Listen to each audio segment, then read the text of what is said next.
5 years ago, I was checking emails at 11 p.m., commuting 4 hours a day, chasing a promotion I didn't want, and living a life void of real connection.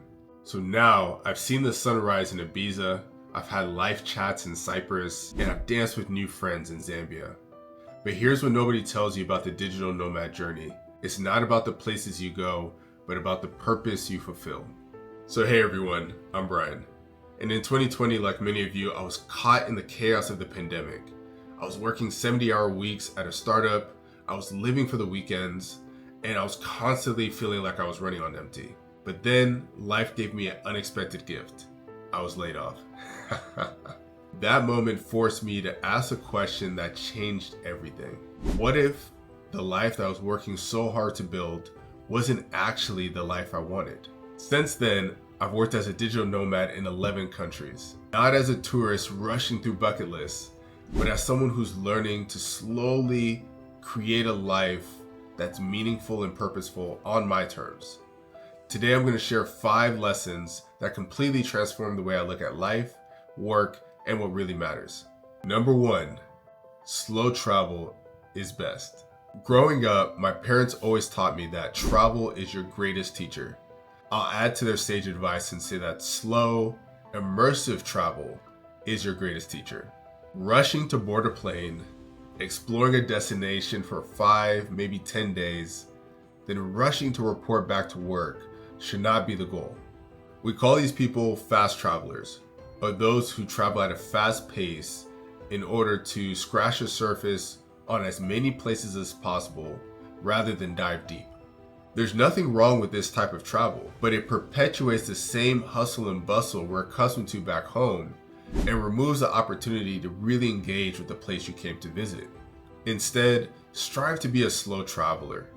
If possible, take a few weeks to explore a city, meet the locals, go to destinations that aren't on an Instagram travel page, and really engage with the culture, the food, the music, and the people. Strive to engage with the most authentic version of that place, and the authenticity is defined by the people who live there. Rolf Potts said it best. It's not about how many stamps you have on your passport when you get home.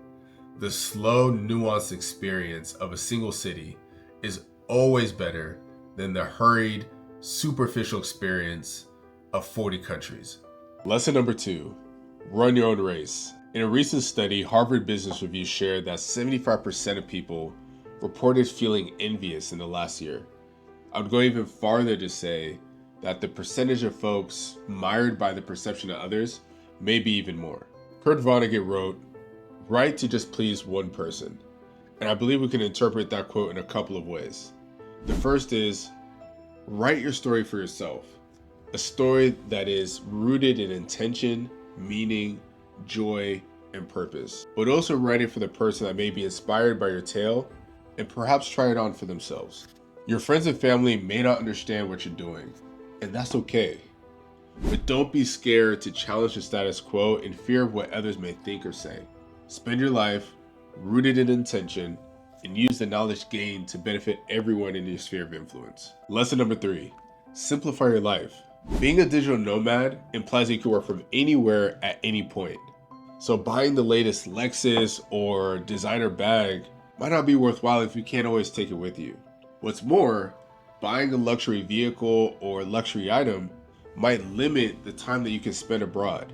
With that said, here's a checklist to help you simplify. Number 1, stop buying things. Don't add any new unnecessary items to your life. You probably don't need it. Spend your time saving your money so you can use it during your long-term travels.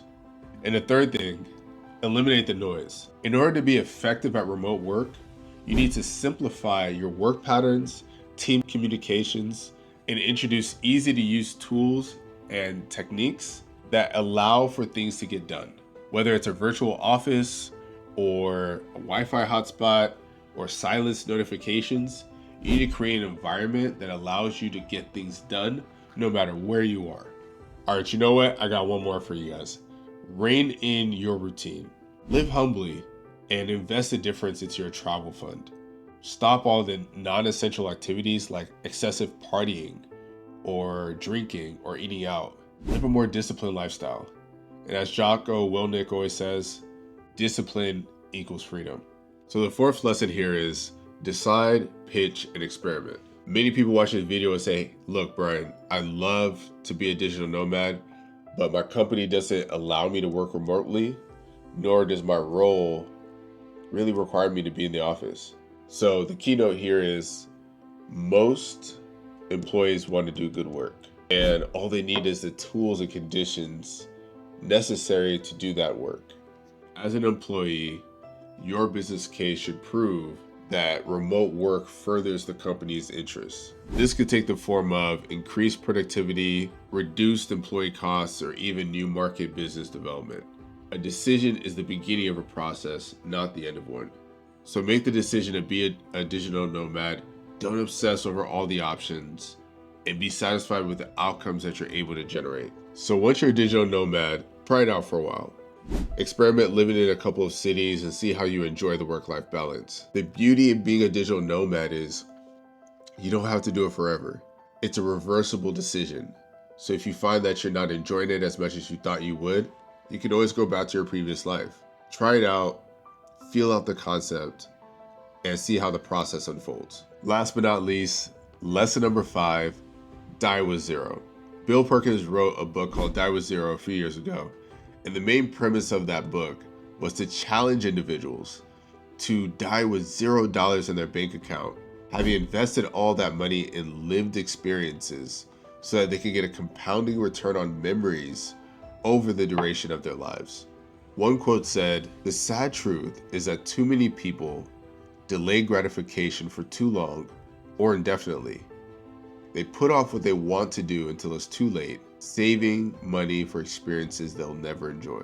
This concept applies not only to living the life you'd enjoy, but also to giving your best every single day to your friends, your families, to your communities, so that when we leave this earth, you're leaving nothing behind. We're only on this planet for a finite period of time.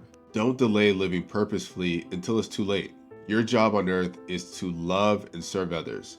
And as a digital nomad, it could free up your schedule even more than you could within the rat race of everyday life. So there you have it. 5 lessons that completely transform the way I look at life, work, and what really matters. Slow travel is best. Run your own race. Simplify your life. Decide, pitch, and experiment. And die with zero. The biggest myth about the digital nomad lifestyle is not about where you can work from, but about creating an intentional life. True freedom is about embracing life, not escaping from it. If you enjoyed this video, please like and subscribe to the channel. And if you have ideas for future videos, please let us know in the comments. Until next time, take good care.